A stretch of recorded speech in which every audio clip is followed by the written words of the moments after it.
Hi, welcome to Checking In with Amy. My name is Amy Goldberg. I'm a registered nurse with the Elder Service Plan of the East Boston Neighborhood Health Center, part of the PACE program for all-inclusive care for the elderly. The goal of our program is to take care of people who are 55 years of age and older who might need help in their home. The goal of our program is to keep people living independently, healthy, and in an active manner. My guest today is Dr. Paul McGee, who's a chiropractor, who works for the Elder Service Plan, as well as he has his own facility in Winthrop. So let me begin by saying welcome to Dr. McGee. Thank you, Amy. It's a pleasure to be here. Thank you for coming. My pleasure. It's a really good topic, so I'm looking forward to this. So first of all, tell me a little bit about yourself, maybe your schooling, the licensing, and how long have you been doing this job? Okay. Well, let's see. I have 2 degrees. One is my undergraduate degree from UMass Amherst in education. And I utilized that degree for a few years after school doing some teaching, but then I left to do other things and in the job market. And when I was in my 20s, I went to a chiropractor to be treated for some health issues, and I thought it was a very fascinating profession. Right. And I wasn't able to do it at the time, but years later, I had the opportunity to go back to school. So at 40 years old, I went back and went out to Davenport, Iowa, in which I finally, 4 years later, got my degree, my DC, Doctor of Chiropractic, from Palmer College in Davenport, Iowa. And I've been practicing, I guess, approximately 17 years right now. Wow. Yeah. So a late start, but... Kind of a change of career. That's right, but better late than never. Absolutely. So this is good. We're very lucky to have you aboard. Thank you. So the first thing I want to discuss is kind of an overview of why people might seek treatment from a chiropractor. Okay. Well, the primary thing that people come to a chiropractor for is neck and back pain, which all chiropractors practice that, treating neck and back. And then some have some subspecialities, like some chiropractors focus on pediatrics or on sport, on athletes. Right. In my practice, it's kind of an all-around practice in which I treat people coming from 9 to 90. And Wow. I treat the neck and back, but I also treat anything that they have. They might have a shoulder issue or an ankle issue or a knee issue. Because one of the things that I do that not all chiropractors do, I do the chiropractic adjustment, the conventional treatment, but I also combine that with soft tissue treatment. So many reasons for people to come to see you. And so let's identify the different types of treatments, and then we can go into each one Certainly. separately. So tell me the different types of treatments that you do. Certainly. Well, there's the adjustments, which is the chiropractic adjustment, which was what all chiropractors do, where essentially you find the joint that is not moving properly or is stuck, in a very basic way of describing it, and you restore motion to the joint. There's also a trigger point release, or trigger point therapy, where essentially you find a spot on the body, especially with the soft tissue, where the muscles are spasming or they're tight, and you put pressure on that to release that. And then there's also another type of soft tissue release, which is myofascial release. It's similar to trigger point, except you utilize mostly your whole hands to, again, break up adhesions or scarring, and also to release muscles that are spasming. I also do nutritional counseling, and as a good adjunct to my practice, I find it's extremely important. Right. Also exercise counseling. I just don't let people leave my office without giving them exercises or reviewing things they need to do to improve the quality of their life. And also, to the patients who need it or are interested, I offer nutritional supplements, especially anti-inflammatory supplements. Okay.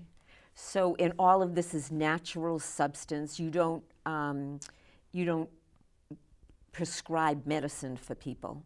No, chiropractors by law cannot prescribe medications, but I work very well with whatever types of medications that people are on prescribed by their primary care or their, Right. their physician, and that's very important that they, when I do the initial exam with them, that they tell me, or the initial evaluation, thank Yep. you, that what they are, because when I do prescribe supplements, we don't want any possible contraindications or, Right. or interactions, negative interactions that might occur. So let's start with the adjustment. There's Mm-hmm. a myth out there that the myth is that people are afraid because you're going to, quote, crack my back or crack the bone and you're going to hurt me. Right. So tell me what that's all about. Well, when people can do it themselves, if somebody might take their fingers sometimes and they have a habit of pulling on their knuckles, creating a popping noise, well, when you adjust a joint, around each joint is a capsule, and inside the capsule is nitrogen gas. And when you push on that joint to release it, you're also pushing the air out, or the nitrogen gas, creating that popping or cracking noise. So chiropractors aren't really, somebody will come in to me and say, Doc, I want you to crack my back. Then I have to explain, because being a Right. former teacher, it's important for them to understand exactly what I'm doing. And so anytime you do push on that joint, you are releasing air and creating that popping or cracking. So we're not cracking bones. Right, Yeah. right. So that's a big myth that has to be, like, what was that sound? Right. Exactly. And they get exactly. afraid They do. that, People do. I'm not going to be able to use my Exactly. leg. Oh my gosh, you broke my back. Right. What am I going to do? Yeah. Right, which is not true. Absolutely not. Which is not true. Yeah. And then the next one is called the trigger point release. So when is that used, and what is it? Trigger point release is essentially where you find a spot on the body, especially involving the soft tissue, where the muscles might have been strained at one time, or they're spasming.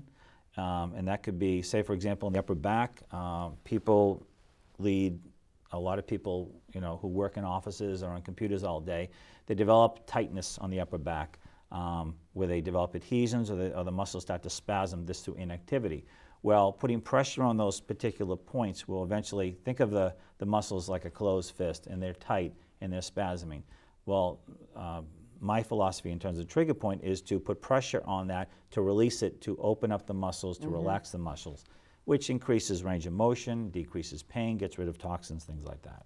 So when you do your trigger point release and things start to relax, how often do you have to do something like that to keep it at rest?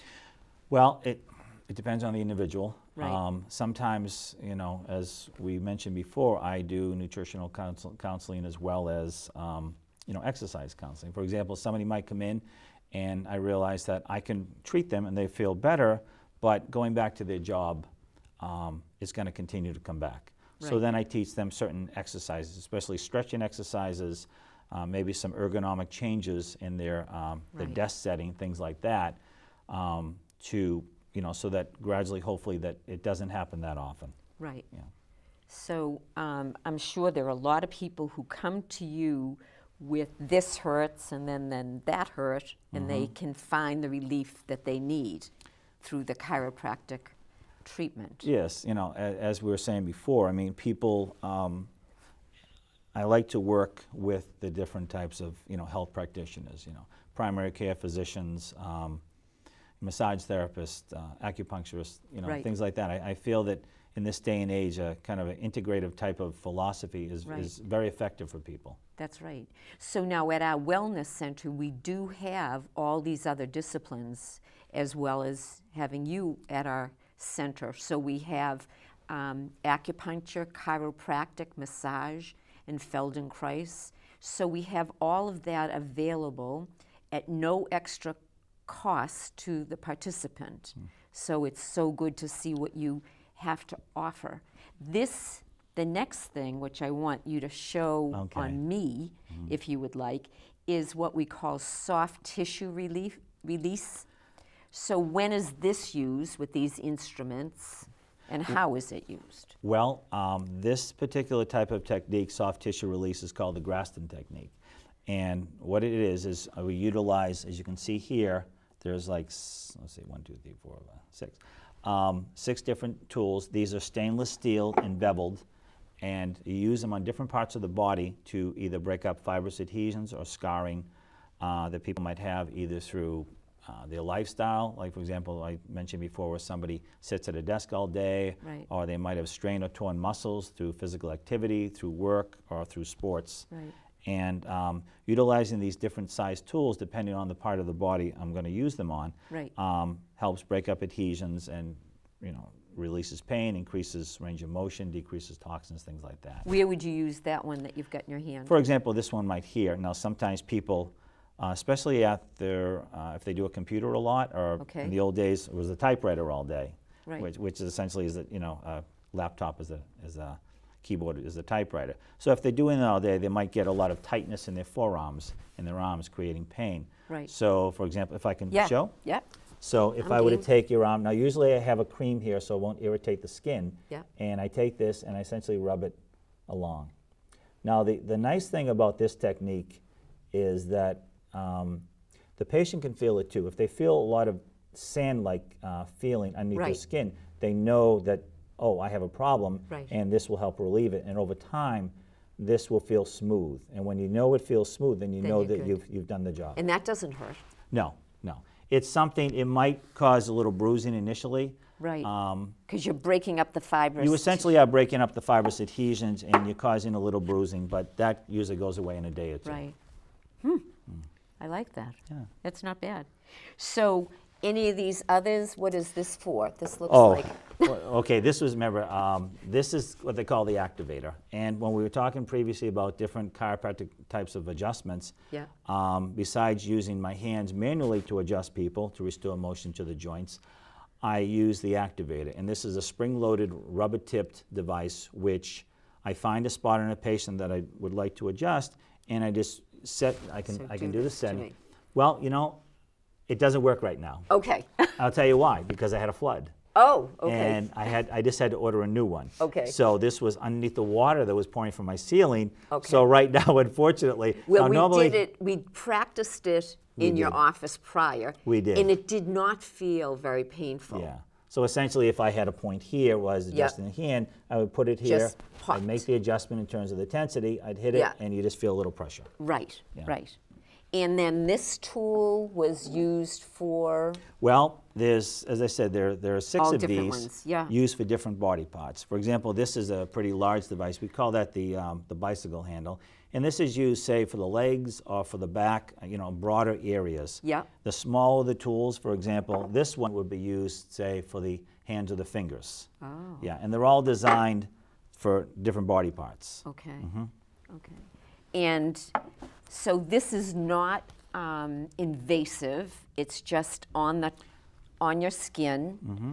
and no one has anything to lose. I mean, it's going to be simplistic. Chiropractic is a pretty safe type of treatment. I mean, Right. honestly, if I can go into malpractice, my malpractice compared to other professions which might be more inherently dangerous Right. is extremely low, because we're considered by the insurance companies a very, very safe type of treatment. Right. So I'm pretty conservative with people. When I come in, I explain everything I'm going to do to them. Right. And I think that they develop a certain comfort level in my treatment protocols. That's right. And with their doctor, And with the doctor. the hopefully. relationship. Yeah.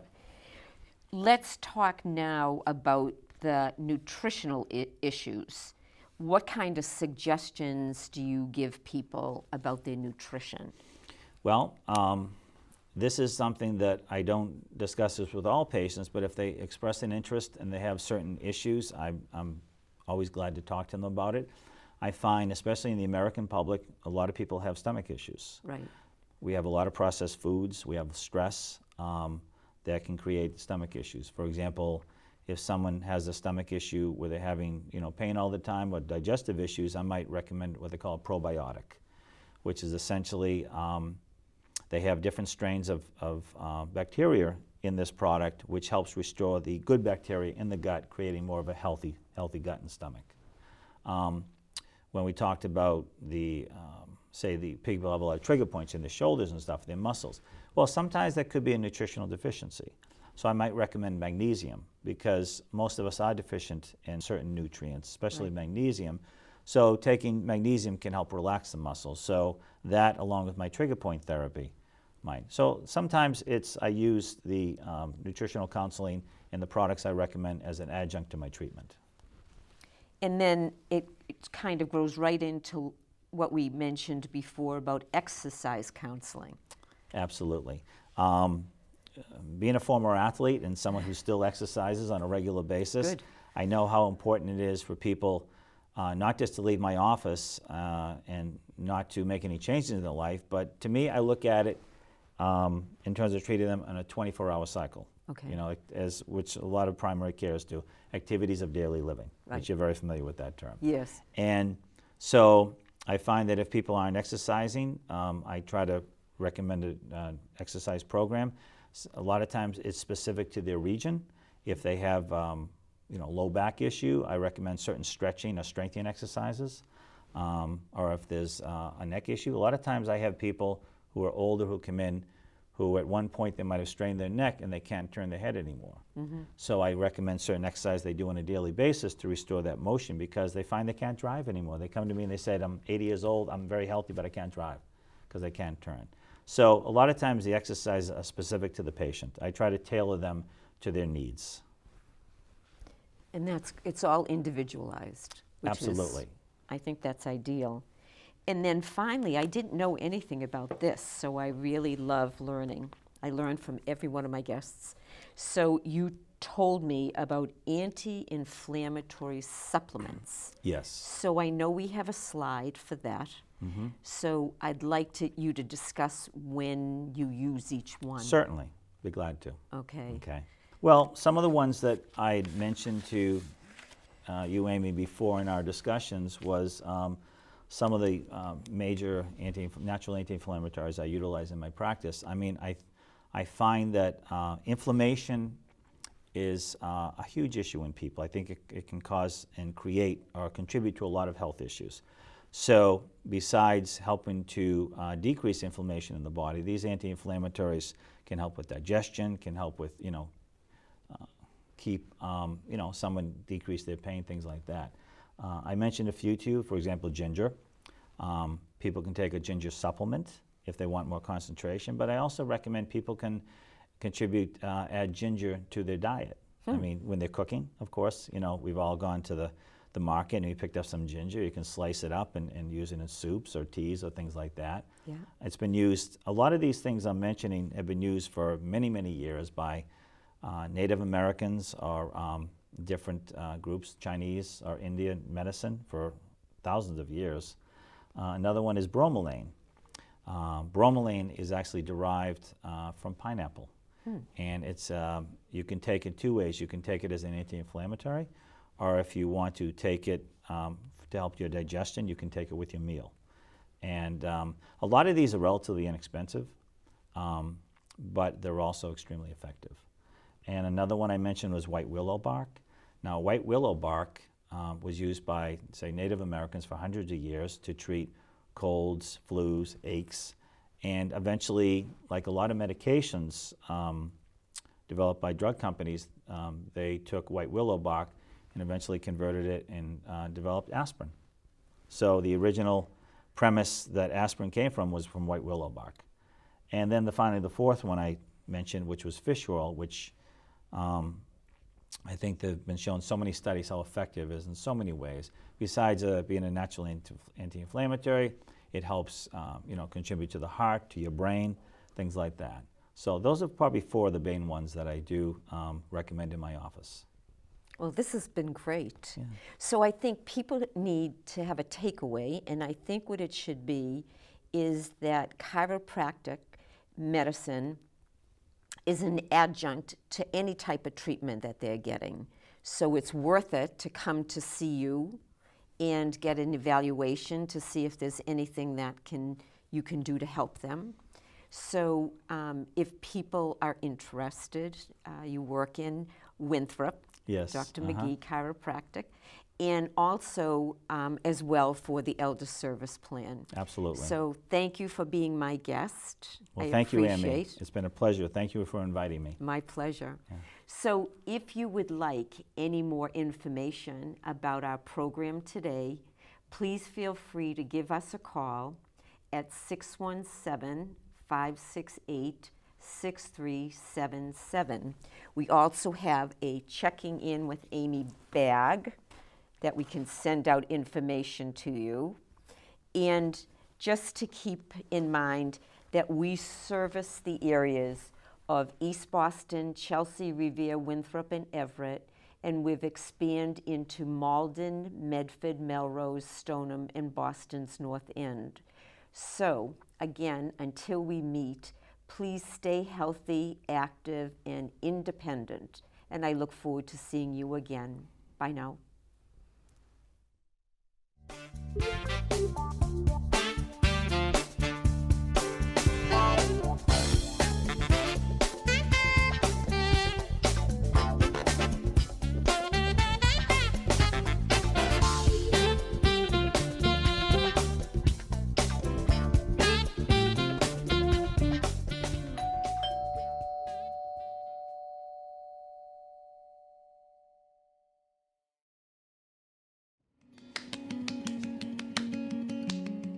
My parents were always very independent. They always seemed to take care of each other. My dad met my mom when she was 13 and he was 15, so they got a lot of practice.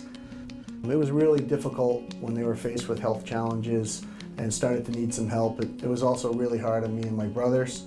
It seemed like every day we were getting calls. They need to go to this appointment or that appointment, and it became pretty apparent that they really couldn't live on their own without some help, and more importantly, stay healthy.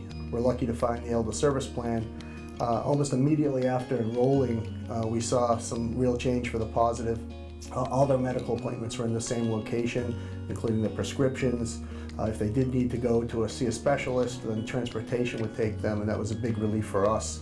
My mom attended the PACE Day Center each day where she could really socialize, and she loved that. When they needed services in the home, that was a big help too. And my dad, he'd still call me every day, but not because he had to, because he wanted to. He'd say, "Stevie, you won't believe it, they fixed my teeth. They got me some new shoes today."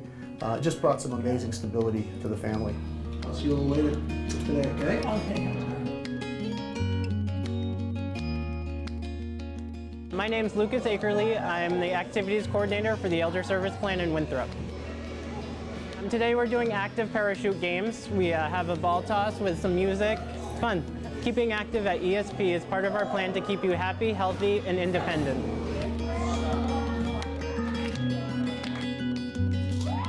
Our mission at the Elder Service Plan is to keep our participants living safely in the community.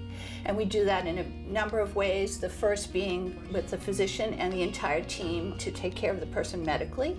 We also try to think creatively and provide other things that they may need, be it shopping service, laundry service. We may provide respite for the caregiver, or even aid visits in our supported housing. We try to be as flexible as possible here in the Elder Service Plan to reach the goal of keeping our participants living safely in the community. My name is Patty Ferranti, and I'm with the Elder Service Care Program, and I absolutely love it. Just talking about it right now makes me want to cry. Before I was in the ESP, I was always calling my family and having them, pick me up to take me to doctor's appointments and stuff like that. And now now that I'm in ESP, I have the door-to-door service, coordinated care. My doctor always knows I'm coming. They always arrange my appointments. Everything is just so perfect. The program is fantastic, it really is. Any pain when you do that? As a physical therapist in the Elder Service Plan, a big part of my job is to help people keep up with their strength and balance. A lot of times I see people after they get injured or some type of surgery, but another part of my job is to make sure people stay active with the regular exercise program so they don't lose the strength and balance they gain back. What we do is we talk to the person to find out what they want. Do they want to increase their endurance, their strength? Do they want to be able to do things easier throughout the course of their day? We will work with them and develop a plan, and we move forward with it. We try really hard to keep up with the mission of the program, which is to keep people in the community of their choosing for as long as possible and as safe as possible. Even sometimes just a cane or a walker can make all the difference in making sure people stay safe. Very central to our plan and what we do here is the patient, the person. And the way we deliver that care is by having a care plan which centers around the person's goals, their choices. As the medical director for the Elder Service Plan for the last 25 years, I've had the pleasure of watching our program grow enormously. While we started out largely in East Boston, we now serve participants in Chelsea, Revere, Everett, East Boston, and Winthrop. I think one of the real great reasons for our success is our ability to comprehensively coordinate our participants' needs. It's not just seeing the doctor or the nurse. Pharmacists, activities directors, nurses, nurse practitioners, van drivers, dietitians, all of us work together under one roof to keep our members healthy, active, and independent.